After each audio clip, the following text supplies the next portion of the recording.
Jóvenes señoritas, buenas tardes. ¿Me pueden escuchar, por favor? Buenas tardes. Joven. Sí, profesor. Ya, gracias. Bien, chicos. Buenas tardes con cada uno de ustedes. Un fuerte abrazo a la distancia. Y como siempre, ¿no? Esperando de que cada uno de ustedes se encuentre muy bien. ¿Ya? Vamos a dar inicio a esta semana número 4 ya de la sesión que estamos desarrollando en este ciclo de primera selección de nuestro CEPRE en la modalidad virtual. ¿Ya? Eh, Vamos a iniciar dictando las clavecitas de la práctica que lo tengo, ¿ya? Para poder verlo ustedes también en lo que van trabajando. Chicos, es importante, es muy, muy, muy importante. Ustedes saben que yo voy desarrollando la teoría, ¿ya? Y ustedes pues también tienen que ir trabajando la practiquita. Si tienen alguna duda, alguna interrogante, no tengan miedo en consultar. Pregunten nomás, chicos, porque de eso se trata, de aclarar las cosas, ¿ya? Entonces yo hago la teoría en esta horita, ¿no? Y usted resuelve la práctica, yo la clase siguiente le dicto ya las claves para que pueda corroborar pues, cuál está bien, cuál está mal, o corregirme también, profesor, disculpe, usted falló ahí, la respuesta es esta. Errar es humano, ¿ya? Listo, muy bien. Entonces les voy a dictar las claves de la práctica número 3, ¿ya? Pregunta número 1, beso, besito. 2, dedito. 3, besito. 4, amor.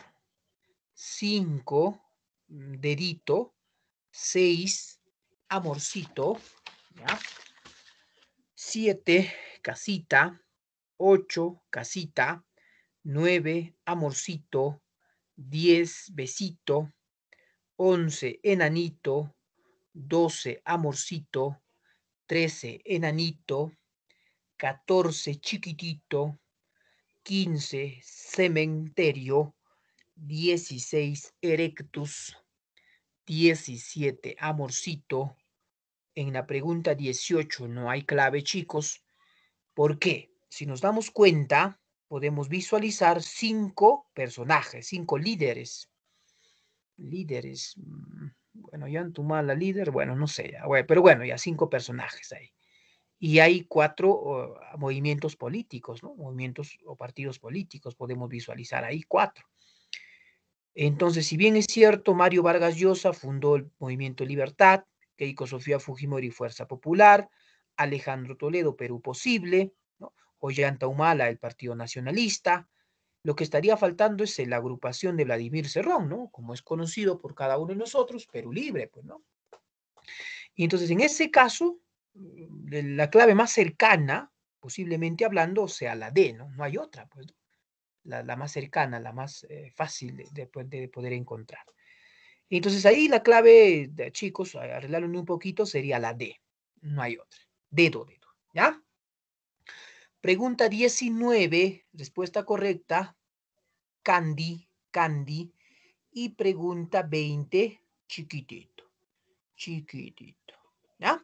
Bien, esas son las claves de la práctica número 3. ¿De acuerdo? ¿Ya? No sé si hay alguna consulta, profesor, usted dijo la A, yo marqué la C, por favor explíqueme, acláreme, etcétera. ¿Alguna consulta? Profesor, en la pregunta 16, ¿podría aclarar sobre la semidirecta? Ya, la 16, muy bien. La 16, ¿no? A ver, vamos un ratito. La pregunta 16. A ver, vamos por acá.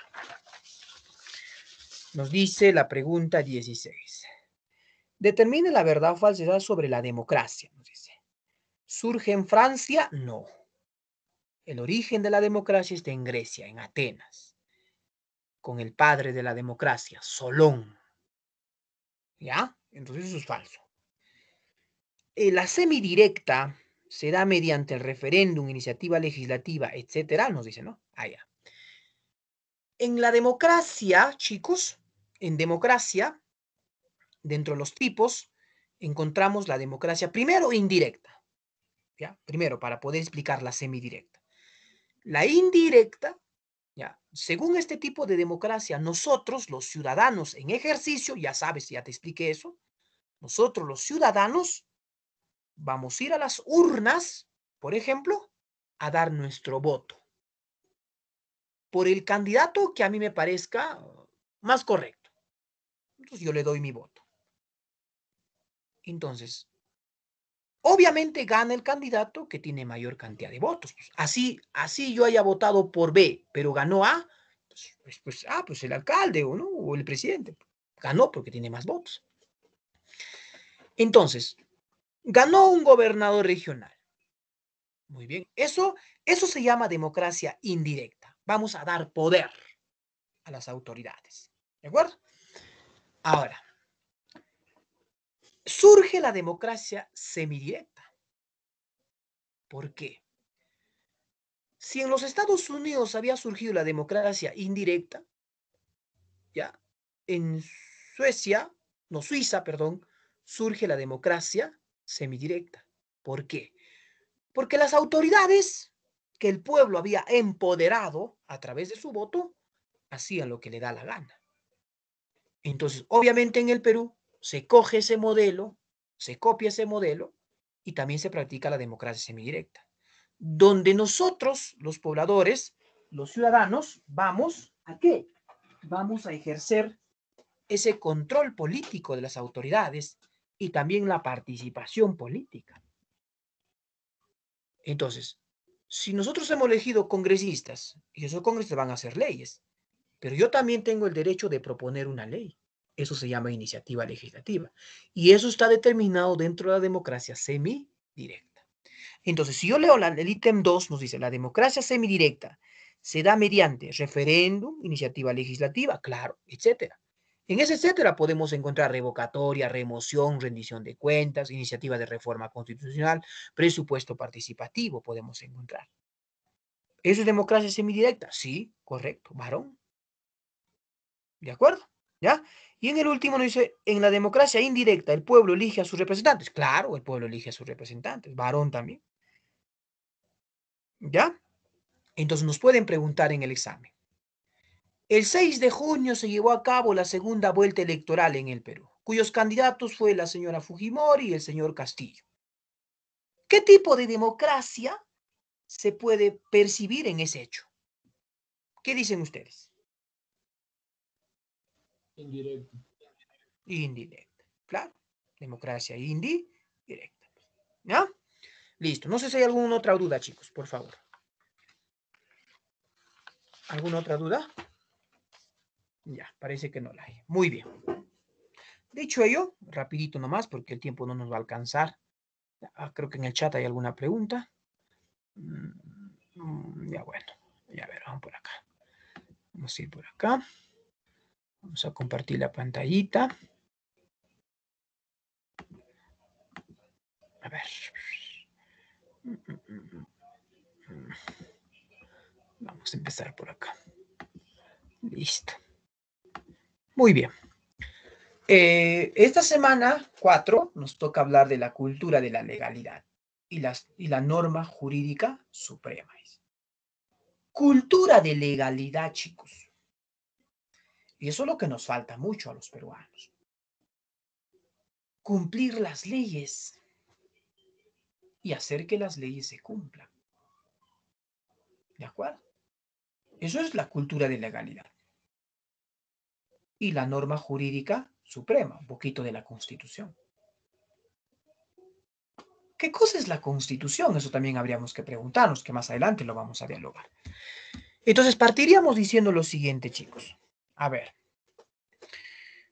Por ejemplo, los jóvenes, y también hay personas adultas, ¿no? Que de repente salen a las calles, se pintan el cabello morado, se pintan el cabello verde, no sé. Y la pregunta es ¿por qué? Porque existen libertades. Existen libertades, chicos. Somos un país donde existe libertad. Imagínense ustedes, chicos, o imaginémonos todos que hubiéramos nacido en Corea del Norte, por ejemplo. Ahí no hay libertades. Ahí se hace lo que dice el gobierno. Entonces, acá en el Perú, como tenemos libertades, como somos libres, podemos hacer lo que nos guste hacer. Andar con un jean rasgado, no sé, en minifalda, en short, descalzo, con un piercing en el ojo, otro piercing en la nariz, no sé. Es libertad. Ah, esa libertad es parte de la democracia. ¿De acuerdo? Es parte de la democracia. Y una de las características de la democracia también, chicos, es lo que vamos a llamar, lo que denominamos Estado de Derecho. ¿De acuerdo? ¿Qué cosa es el Estado de Derecho? O llamado imperio de la ley. Entonces, no nos damos cuenta, porque bueno, yo a veces digo, pues los jóvenes vivimos o viven, ¿no?, en su burbuja mágica de los animes, de la moda K-pop, no sé, de la música urbana, vivimos en un mundo ahí y salimos a las calles y nos encontramos con nuestros amigos de la moda surcoreana y ya estamos ahí compartiendo música. Alguien te dice algo, ¿no? Eso es libertad. Y estamos viviendo y eso se nos hace ya natural. Bueno, parece natural. Pero ¿por qué parece natural? ¿Por qué parece una cosa inherente? Porque así vivimos. Pero nos hemos preguntado por qué.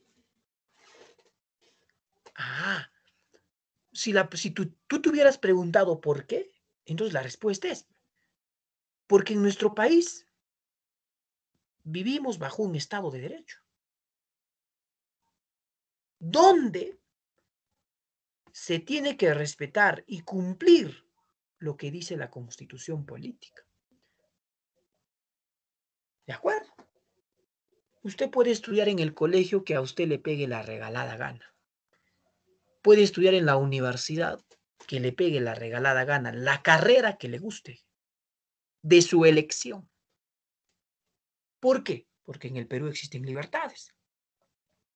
Y esas libertades están garantizadas por la Constitución. Y a eso le llamamos Estado de Derecho. ¿De acuerdo? Entonces, ¿qué cosa es un Estado de Derecho, pues, chico? El Estado sometido, atado, encadenado al derecho. Ah, el Estado sometido y encadenado al derecho, a las leyes. Por ejemplo, si hablamos de dos elementos del Estado, dos nomás, porque son cinco, vamos a hablar de dos, del gobierno y de la nación. Nosotros tenemos libertades, sí. Estamos encadenados, sometidos a lo que dice la ley. Sí, pues sí, sí, sí, sí, sí. Correcto. Si bien es cierto, yo soy libre de hacer lo que mejor me plazca, pero esa libertad está dentro de lo bueno. Como yo soy libre, agarro una pistola y lo asesino a una persona. Ah, entonces, muy bien, señor, usted ha asesinado. 25 años de cárcel, porque así lo dice la ley. Entonces, estamos sometidos a lo que dice la ley. A eso vamos a decir Estado de Derecho, pues, chicos. ¿De acuerdo? Vivimos bajo un régimen de Estado de Derecho. Es decir, el Estado cuyo poder y actividad viene regulado y controlado por la ley. Entonces, las acciones de nuestro presidente, de los ministros, los congresistas, están regulados, atados, controlados. ¿Por cuál? Por las leyes. Y más aún la ley de leyes, la Constitución. La función que realiza el Ejecutivo, el Judicial, el Legislativo, está en el cumplimiento de la Constitución. Y a eso le vamos a decir Estado de Derecho. Así de sencillo, chicos. ¿De acuerdo? Entonces, vivimos en un régimen democrático, sí. Y dentro de un régimen democrático existen libertades. Una característica de la democracia es la libertad. de pensamiento, la libertad de expresión, la libertad de información. Ahí está, ¿ve? Por eso en la televisión peruana nos venden lo que nos venden, porque existen libertades. Ahora, tú también eres libre si verlo o no verlo. Si poner ese canal o poner el canal X o el canal Y o el canal Z, no sabemos. Libertad. Eso es Estado de Derecho, chicos. Y también, obviamente, dentro del Estado de Derecho existe, perdón, de la democracia existe Estado de Derecho, o llamado imperio de la ley. ¿Y por qué? Porque el que gobierna no es el señor Castillo. Es que cerró. No, tampoco cerró. El que ejerce el poder, ¿sabes quién es? ¿Alguien tiene idea, chicos? ¿Quién gobierna? Chicos, jóvenes, El que tiene señoritas, más dinero. respondan. El que tiene dinero, dice ahí su compañera. O Las sea, el leyes. señor Acuña. Perdón. Las leyes, es como usted dijo. Ya por ahí dice su compañera, profesor, las leyes. Y una de sus compañeras nos dice, quien gobierna el país son los que tienen dinero. Los 12 apóstoles. ¿Habrás leído esa obra? Búscala. Los 12 dueños del Perú. Los más poderosos del Perú. Los 12 apóstoles le llaman. Ellos gobiernan el país. Y yo voy a decir lo siguiente. Su compañera, la segunda, dijo las leyes. Las leyes gobiernan, chicos. ¿Y quién las hace las leyes? Son el Congreso son. ¿Y estos a quiénes representarán? Pues ahí está el detalle. ¿Quiénes financiarán sus campañas políticas? Bueno, eso es otra cosa. Ya no me quiero ir a analizar profundamente. Por lo menos yo quiero que tú entiendas que en una democracia existe Estado de Derecho y en un Estado de Derecho quien gobierna es la ley.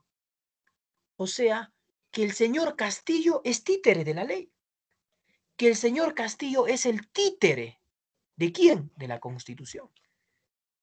Él tiene que cumplir lo que dice la Constitución.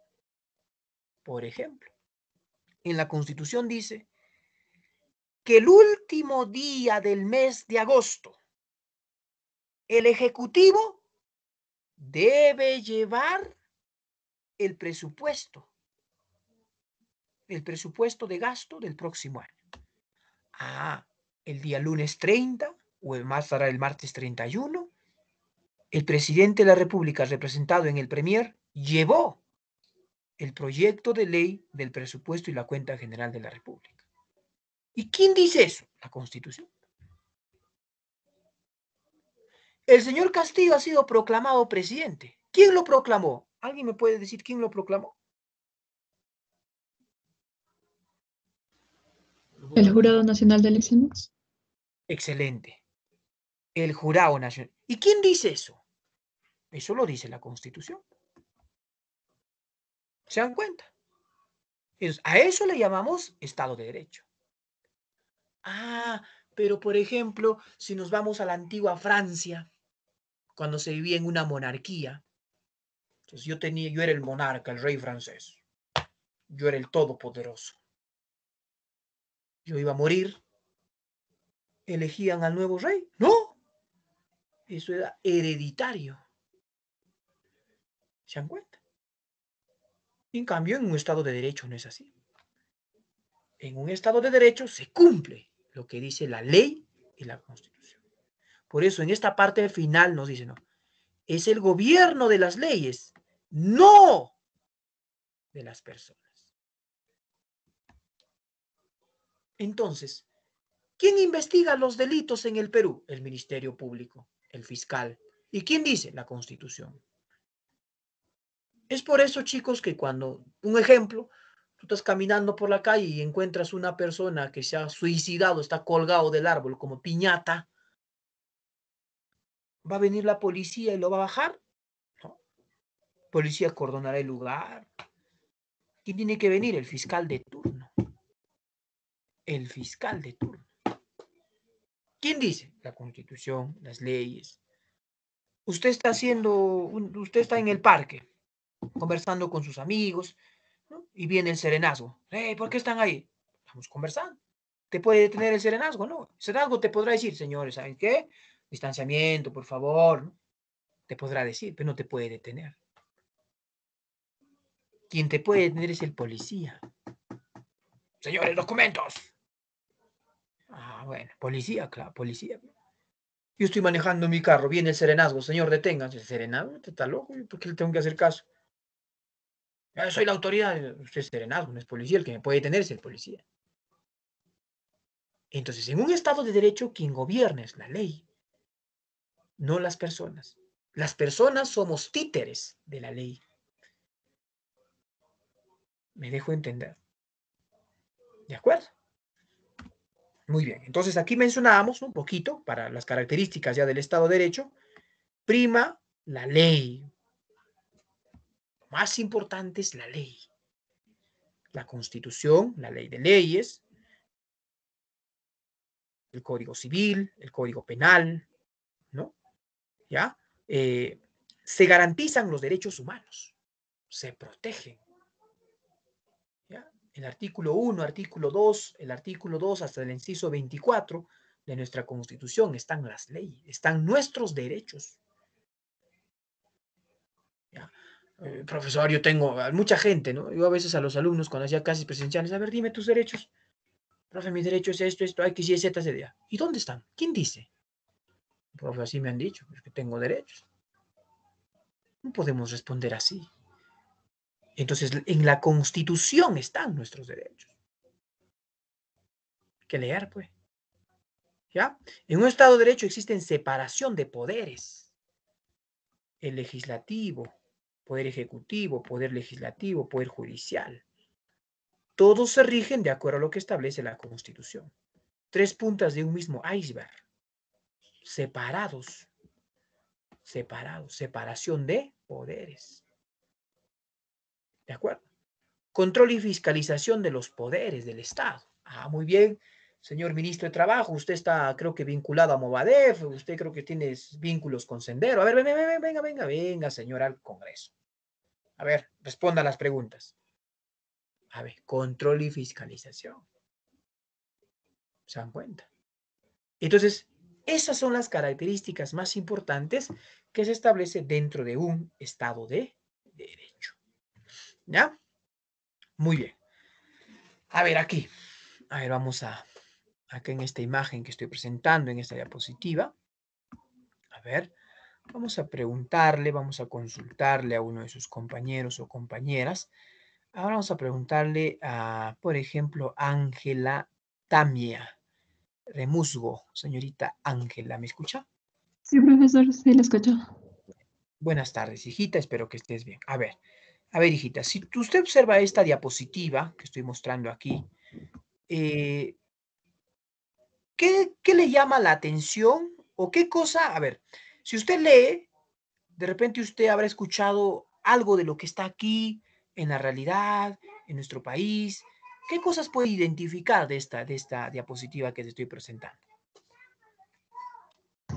Bueno, lo que dice, están marchando por una asamblea constituyente es un tema del que se ha hablado mucho recientemente porque, no sé, los medios estaban diciendo que el presidente está más empeñado en hacer su asamblea constituyente para cambiar la constitución que en gobernar y frenar la crisis que estamos viviendo.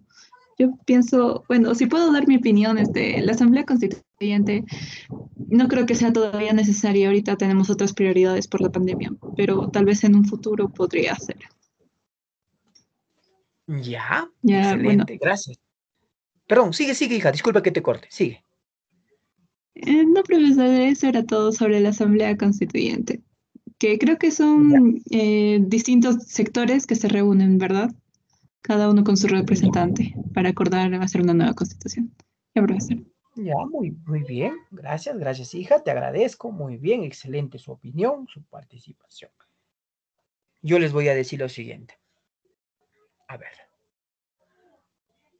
La constitución política una constitución política es para la sociedad, para un país, como el árbitro en un partido de fútbol.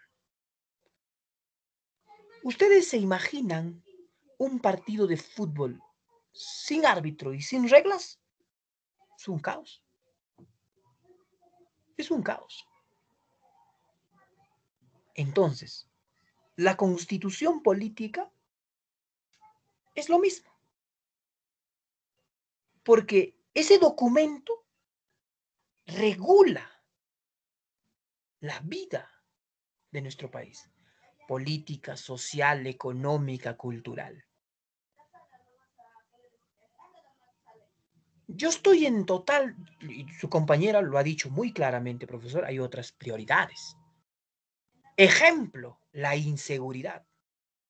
Tú prendes la tele, un noticiero, que mataron, que asesinaron, que murieron, que asaltaron, que cogotearon, feminicidios, asesinatos. Uf. Entonces, ¿qué sucede con el preso, por ejemplo? Ese individuo que por alguna razón cometió un delito de feminicidio, mató a su pareja. ¿Qué va a esperar? Que lo procesen y lo manden a la cárcel 20 años, 25 años, cadena perpetua. Eso dice la ley. Eso establece la Constitución. ¿De acuerdo? Ya, entonces digo yo. Entonces habría que modificar la Constitución. Porque particularmente, si tengo que dar mi opinión, al igual que su compañera, yo no estoy de acuerdo, pues, que las personas que cometen delitos se van a la cárcel. Y felices de la vida, bueno, entre comillas, por lo menos felices de la vida, están encerrados ahí, tienen comida, un desayuno, almuerzo, cena, un lugar donde descansar. Los cuidan, los protegen, tienen luz, tienen agua. Y mientras que el peruano que está libre fuera para comer tiene que trabajar, tiene que esforzarse. Lo único que le diferencia es que el otro tiene libertad y el otro no. ¿Se da cuenta? Entonces, hay muchas prioridades. Yo estoy de acuerdo con eso. Pero, ¿qué dice la Constitución? ¿Qué dice la Constitución actual? ¿De acuerdo? Es una opinión que yo puedo vertir. Entonces, todo eso, la educación, la salud, la seguridad, etcétera, está regido de acuerdo a lo que dice nuestra Constitución, chicos. Yo, la verdad, chicos, yo particularmente pienso y digo de que, ¿no? Por ejemplo, si hay presos, o sea, si hay personas que cometen delito, en todo país existe. No es el único, el Perú no es el único. En los países desarrollados, Estados Unidos, China, Francia, existe. Pero hay países donde no están en las cárceles, están haciendo trabajo público, limpieza.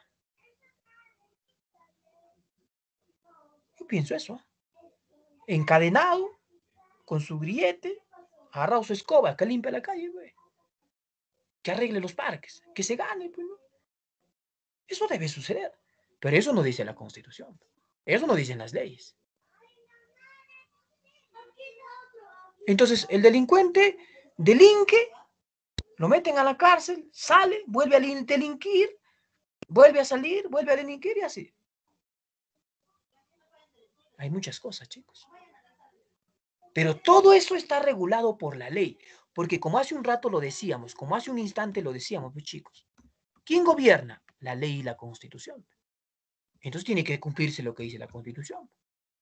Para bien o para mal, está así. De acuerdo.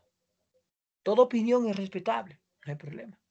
Libertad de expresión, libertad de pensamiento, está excelente. Entonces, su compañera decía, ¿no? Se habla mucho de una asamblea constituyente. Entonces, ¿qué cosa es una asamblea constituyente?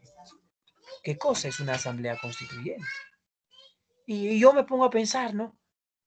No sé, por ejemplo, la señorita Andy Arizaga, Nicola Porchela, estos personajes de la farándula peruana, cuando, bueno, no sé si verán noticias, pero cuando escuchan o ven la noticia o leen un periódico serio y en el periódico dice Asamblea Constituyente, yo diré, estos seres humanos, que no quiero menospreciar su nivel intelectual, no lo quiero hacer, pero ¿sabrán qué cosa es una asamblea constituyente?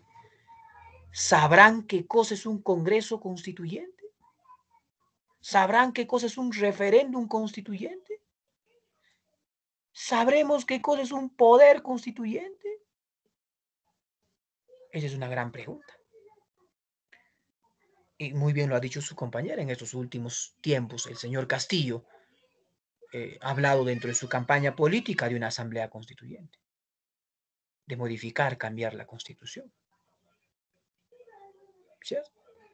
Algunos pueden estar de acuerdo, algunos pueden estar en desacuerdo, algunos pueden decir, no, hay que seguir viviendo con la misma constitución, ya vamos más de 20 años o 21 años, no, de 40, no, perdón, de 21, 22 años de vida democrática.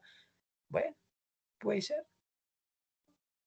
pero hay cambios que debemos hacer, muchos cambios. Entonces, ¿y cómo se puede cambiar esa constitución? La constitución, chicos, es el texto que lo deberías de leer. Todo peruano, todo. Debemos leer nuestra constitución. Ojalá, chicos, hay rumores, hay proyectos que dicen que la educación cívica como curso, como tal, va a volver. Ojalá. Yo sí estoy de acuerdo. No es porque yo dicte educación cívica. Yo estoy de acuerdo. Porque nos falta, pues, chicos. Yo enseño en la universidad. Yo le pregunto a los jóvenes, a ver, chicos, ¿cómo se eligen los congresistas? Ni saben.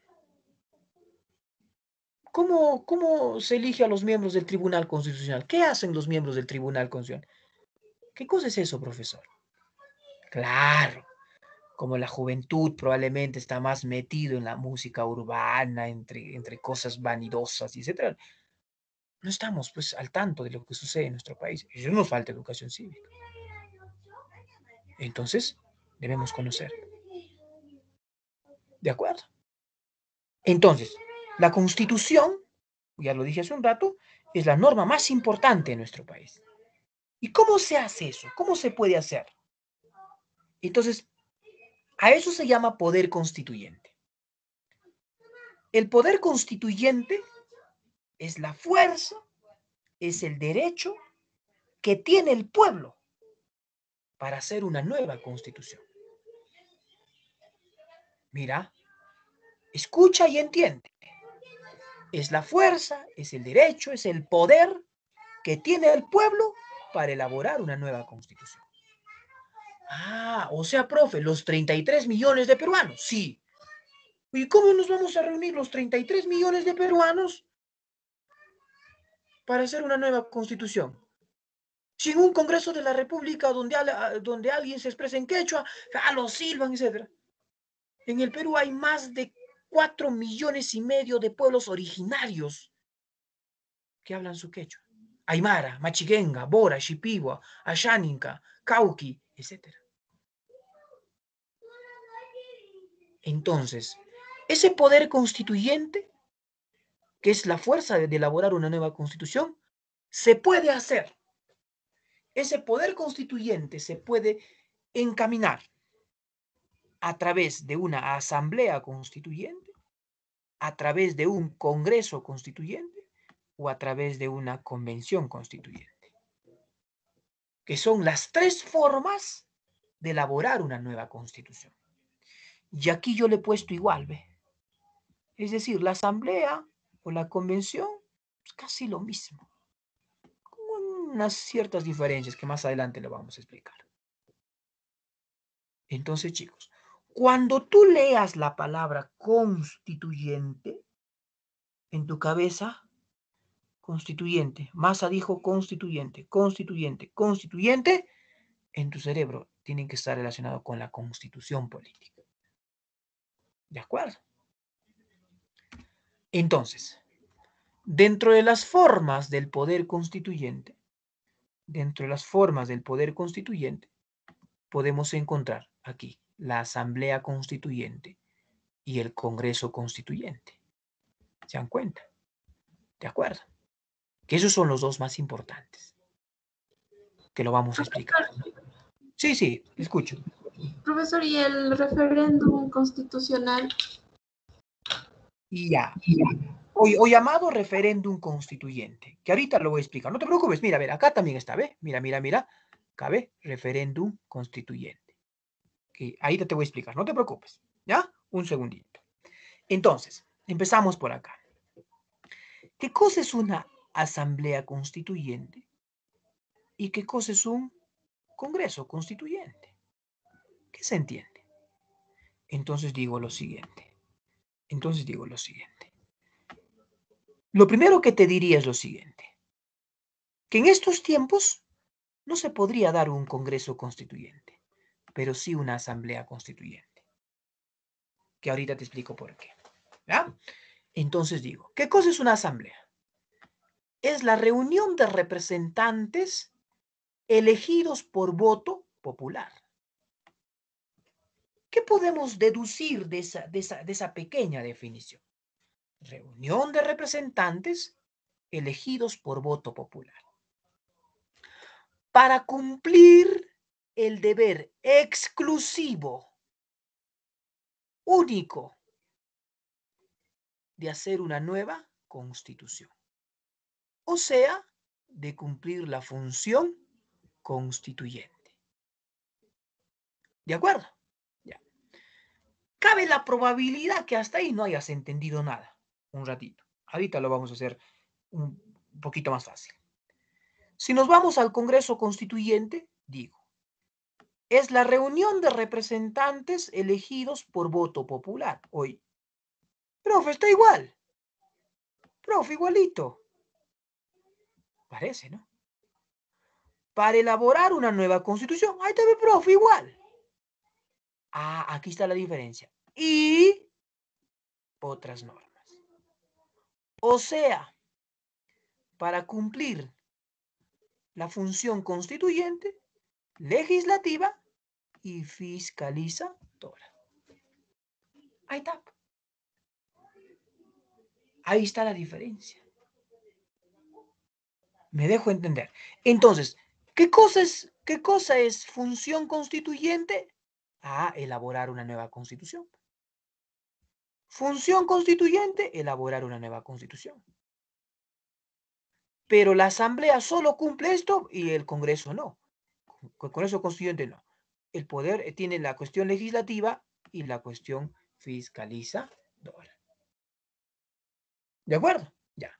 Hasta ahí, no sé si vas entendiendo, pero te explico aquí de otra manera, para que entiendas mejor. Aquí está Pedro Castillo.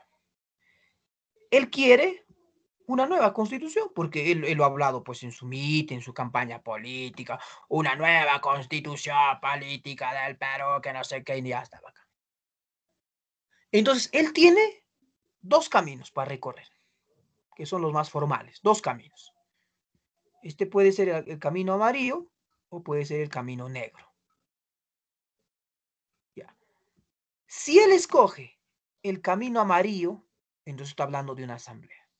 Entonces vamos a suponer mañana, en mensaje a la nación, en Palacio de Gobierno, el presidente da su mensaje. Por la voluntad del voto popular, me tienen parado aquí. Y en mi función como presidente de la República y el poder que me da la Constitución, voy a convocar a una asamblea constituyente. Entonces la señora Tula Rodríguez está sentada en su sofá y está escuchando el mensaje a la nación y el presidente ha dicho asamblea constituyente. Ah, está bien, pues, ¿no? ¿Habrá podido entender qué cosa es una asamblea constituyente? Entonces el presidente sigue hablando y dice que cuya asamblea constituyente se llevará a cabo en el proceso electoral en el mes de diciembre. Allá, acá. Entonces, ¿qué ha querido decir en castellano? Si es que el presidente que escoge este camino y habla de una asamblea constituyente, ¿qué cosa nos está diciendo? Que los peruanos vamos a ir a un proceso electoral, en cuyo proceso electoral obviamente habrán candidatos.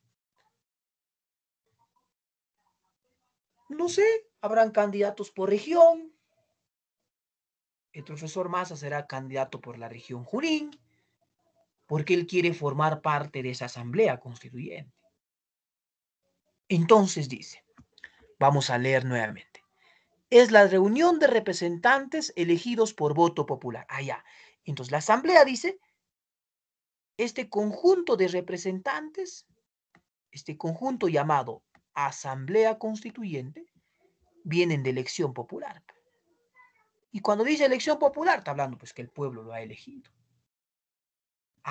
Entonces, este conjunto, que serán 100, serán 80, serán 120, no sé, eso va a depender de su momento.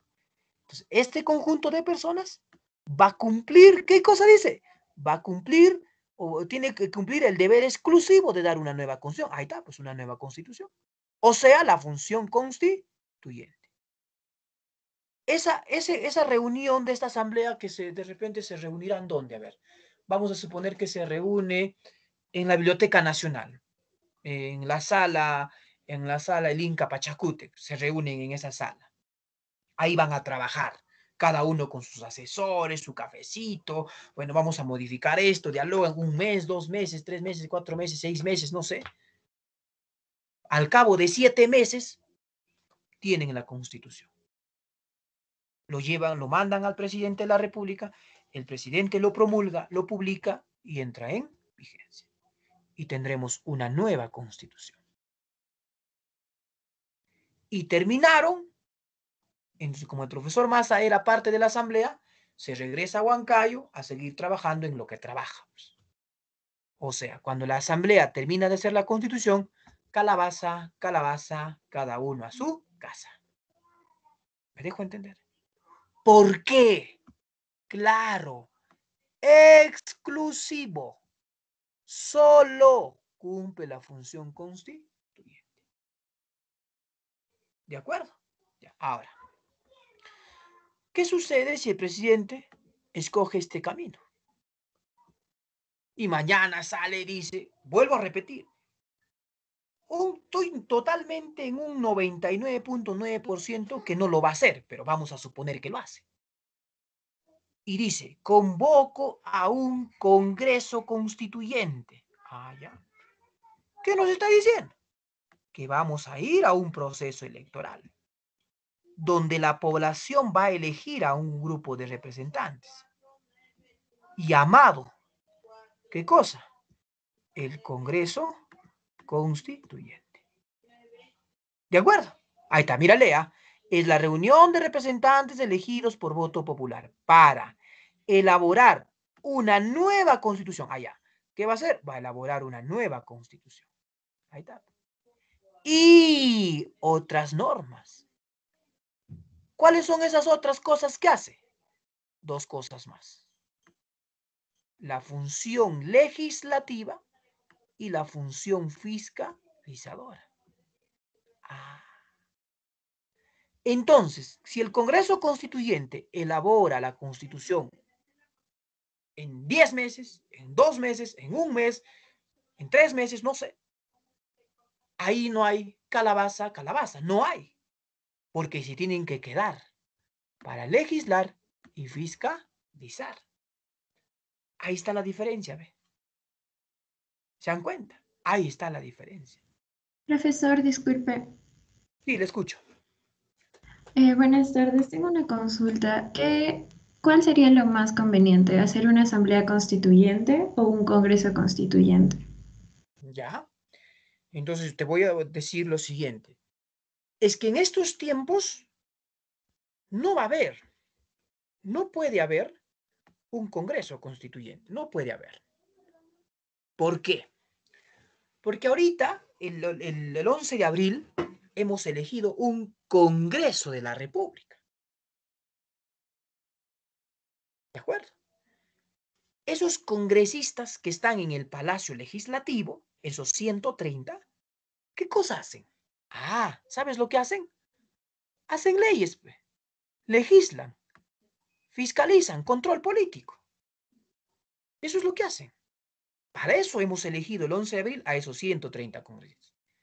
Entonces, imagínate que, vuelvo a repetir, mañana sale el presidente y se convoca un Congreso Constituyente. Ah, vamos a ir a un proceso electoral donde los peruanos vamos a elegir a un grupo de, no sé, 100 personas llamado el Congreso Constituyente. Entonces, tendríamos a la misma vez, en el mismo tiempo, en el mismo espacio no creo, en el mismo tiempo, en el mismo contexto, un Congreso de la República y un Congreso Constituyente. Es decir, nuestra tutora, vamos a suponer que es la ministra de Salud, supongamos. Entonces el Congreso de la República la llama. A ver, señora ministra, hay muchos feminicidios. Venga, rinda cuentas. Y el Congreso Constituyente, como también tiene la función fiscalización, también la llama. Y el Congreso de la República la censura, o sea, la saca del cargo. Pero el Congreso Constituyente no, sigue. Entonces la ministra dirá, ¿sigo siendo ministra o ya no soy ministra? ¿Cómo es? ¿Se da cuenta? Otro ejemplo. El Congreso de la República da una ley A y el Congreso Constituyente da una ley B. ¿A cuál de las leyes hacemos caso? ¿Se da cuenta? Es por eso, hace un rato lo decía hija, que si es que se quiere un cambio de la Constitución, si es que Castillo quisiera hacer un cambio de la Constitución, haciendo uso del poder constituyente, lo lógico es que convoque a una asamblea constituyente, no a un Congreso Constituyente. Allá. Entonces yo les pregunto a ustedes, ¿por qué cuando se inició la República del Perú, allá por los años 1821, en la época del proceso de la independencia, don José de San Martín convocó a un Congreso Constituyente? ¿Por qué? A ver, vamos. ¿Qué idea tiene?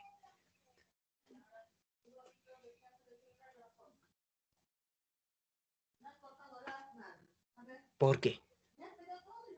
Chicos, es que es sencillo. Tú tienes que ser hábil. Porque estábamos iniciando una vida independiente. El Perú había nacido. Entonces, no había Congreso de la República.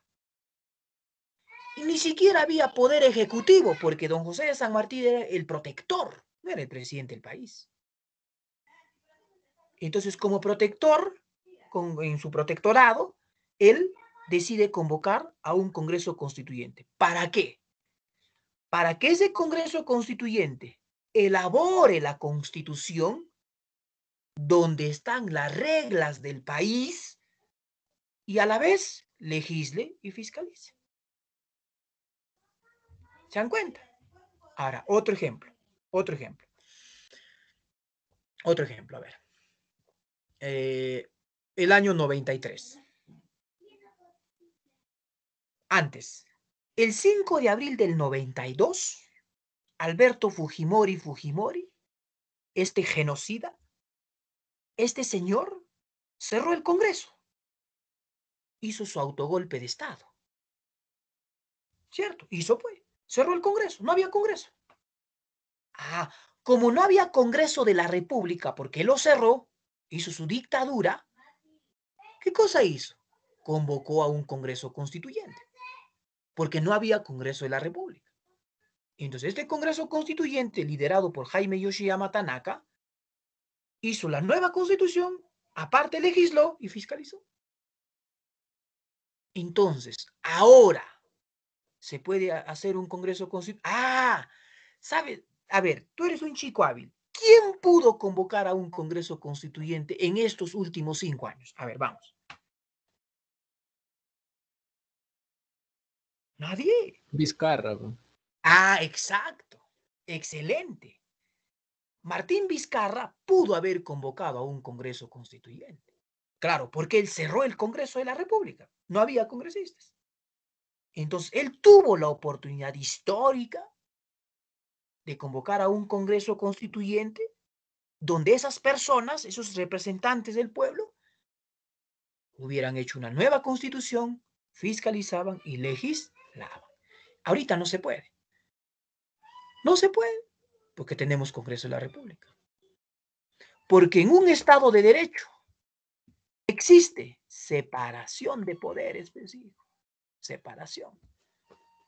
Ahora imagínate que haya dos poderes que cumplan las mismas funciones. Sería un desmadre. Pues. ¿Te das cuenta? ¿Te das cuenta? ¿Hasta ahí estamos bien? Ahora sí entendimos, chicos, por favor. Imagínense, chicos, cómo hubiera sido Profe- una clase presencial. Sí, le escucho, le escucho. Profesor, algo que no entiendo es porque según la Constitución deberíamos hacer el cambio de Constitución solo por el Congreso Constituyente. Sin embargo, muchas veces he escuchado de que hablan de asamblea y del resto, o sea, rompen, pueden romper o cómo es eso. No, eso no No, no, no, entiendo. no, no. No, no. La constitución política del Perú actual dice quien puede modificar la constitución en parte o en todo. O sea, cuando dice en parte, está hablando un artículo, 2 artículos, 10 artículos. Cuando dicen todo, es cambiar una por otra. ¿Quién lo puede hacer? Lo puede hacer el Congreso de la República. Lo puede hacer. Es válido eso. Lo dice la Constitución. Pero esa es una forma. La otra forma es el poder constituyente, pues, chicos. Eso es lo que estoy tratando de explicar. ¿Ya? O sea, que ahorita, si quisiera hacer, modificar la Constitución sin la necesidad, por eso su compañera decía, no, profesor, hay otras prioridades, sí. Pero si habría voluntad política, el Congreso actual, encabezado por la señora del Carmen, creo que es su nombre, ¿no? María Pilar del Carmen, creo que no recuerdo muy bien su nombre, es la presidenta del Congreso, podría iniciar la modificación de la Constitución, sí, vale. Y el Ejecutivo se dedicaría a otras actividades, a administrar el Estado, que es su función. Pero como no hay voluntad política, como casi nadie se ha atrevido a hacer eso, entonces por eso Castillo quiere usar el poder constituyente. Que el pueblo elija a los representantes que van a modificar la Constitución. ¿Ya? Listo. Ojalá quede claro. Ojalá quede claro. Y ahora entonces, a su pregunta de su compañera, el tiempo nos está ganando, a la pregunta de su compañera, rapidito. Entonces, ya sea una asamblea constituyente o un congreso constituyente, de cualquiera de las formas, podemos tener una constitución, porque al final los dos cumplen la función constituyente. Podemos tener una. Entonces, ¿no? Ejemplo. El Congreso Constituyente del año 93, que elaboró la actual Constitución, chicos, esos 80 congresistas constituyentes, encabezados por Jaime Yoshiyama, como se los decía hace un rato, elaboraron el texto, lo redactaron, debatieron, etcétera, ya lo elaboraron. ¿Pero qué dijeron? Que el pueblo lo apruebe, pues. Que el pueblo lo apruebe. Ah, ya. Entonces, ¿cómo el pueblo lo aprueba? Primero, escúchame. Vamos a desglosar esta oración. Referéndum constituyente. Desglosemos. Primero, ¿qué cosa es un referéndum? Ah, un referéndum es una consulta. Consulta al pueblo para aprobar o desaprobar alguna norma. Eso es referéndum. Por referéndum vamos a entender eso. ¿De acuerdo? Y ahora, cuando le aumentamos la palabra constituyente, aunque escribí mal ahí le escribí mal, pero bueno, cuando le aumentamos la palabra constituyente, entonces, ¿qué estamos diciendo? Consulta al pueblo para aprobar o desaprobar la Constitución o el texto de la nueva Constitución. Eso es lo que nos está diciendo. Ah, ya. Entonces, ¿qué sucedió con la Constitución del 93? El Congreso Constituyente elaboró, pero no lo aprobó. El 31 de octubre del 93, chicos, se llevó a cabo un referéndum constituyente, donde tu abuelo, no sé si la verdad tu papá, pero sí estoy seguro, tu abuelo, participó, fue a votar. Le habrán preguntado, ¿usted está de acuerdo con el nuevo texto de la Constitución? Sí. Y mucha gente habrá marcado el sí sin saber, sin haber ni leído. Entonces ganó el sí. Entonces el pueblo aprobó mediante referéndum constituyente el texto de la nueva Constitución. Si tú a un fujimorista le preguntas, oh, esa Constitución es un desastre, que no sé qué, privatizante, explotador, etc. Sí, puede ser. Pero ¿quién lo aprobó? El pueblo. El pueblo lo aprobó. ¿De acuerdo? Eso es un referéndum constituyente. Entonces, ya sea a través de asamblea o de congreso constituyente se elabora la Constitución, puede ser sometido a un referéndum. ¿De acuerdo? ¿Ya? Listo. Muy bien. ¿Hasta ahí alguna consulta, chicos? Ya, creo que ninguna. Muy bien. Bueno, rápidamente, aquí pues tenemos ya alguna información sobre la Constitución Política del Perú, ¿no? A lo largo de nuestra historia hemos tenido 12 constituciones, ¿no? Es la norma más importante del Estado, llamada Carta Magna, ley de leyes, ley suprema, ley fundamental, madre de las leyes, etcétera, etcétera. ¿No? Acá tenemos un poquito la historia de la Constitución desde 1821, ¿no? Que tuvimos la primera, perdón, 23, la primera Constitución. Por ejemplo, aquí la Constitución de 1839. Esta Constitución, elaborada por Congreso Constituyente, que se reunió en Huancayo. Por eso a la Constitución de 1839 le llaman la Constitución de Huancayo. Y cabe la probabilidad de que muchos de ustedes hayan pasado por ese lugar cientos de miles de veces y no se han dado cuenta de la importancia histórica que tiene ese lugar. ¿Alguien sabe a qué me refiero? ¿Alguien tiene idea a qué me estoy refiriendo? A la capilla al frente del Colegio María Auxiliadora, profe. Ah, claro, excelente, ¿no? A la capilla que está entre la calle Ayacucho y la calle Real. Antes de iniciar la bajadita, a la mano izquierda, cuando vas de Huancayo hacia el Tambo, a la mano izquierda, está la capilla de la Merced. Esa capilla tiene una importancia histórica, que muchos de nosotros pues no le damos el valor. Ahí se reunió ese Congreso Constituyente, en la gestión, en el gobierno de Agustín Gamarra. Hay mucha historia por leer, chicos. Demasiada historia por leer. ¿Ya? Y bueno, ahí tenemos un poquito la lista de las 12 constituciones. ¿Ya, chicos? Muy bien. Entonces, suficiente por hoy. Suficiente. Ya, suficiente por hoy en el diálogo y la conversación, pues, de este tema que a mí me parece bastante interesante. Y entonces, con eso estaríamos, chicos, finalizando, concluyendo esta sesión. No sé si hay alguna pregunta final, alguna consulta final, por favor, chicos. Ya, creo que ninguna. Muy bien. Esperemos que hayamos entendido, ¿ya? Y comprendido. Y siempre es bueno el repaso. Practiquemos, en este caso, resolvamos la practiquita y de repente ahí vamos a entender mejor las cosas. Un fuerte abrazo a la distancia. Cuídense mucho, chicos. Sigamos leyendo. Practiquen, practiquen, lean. ¿Ya? Cuídense mucho, chicos. Hasta la próxima semana, Dios mediante. Nos vemos. Hasta luego. Chao, profesor, cuídese. Gracias. Chao, profesor, hasta la próxima.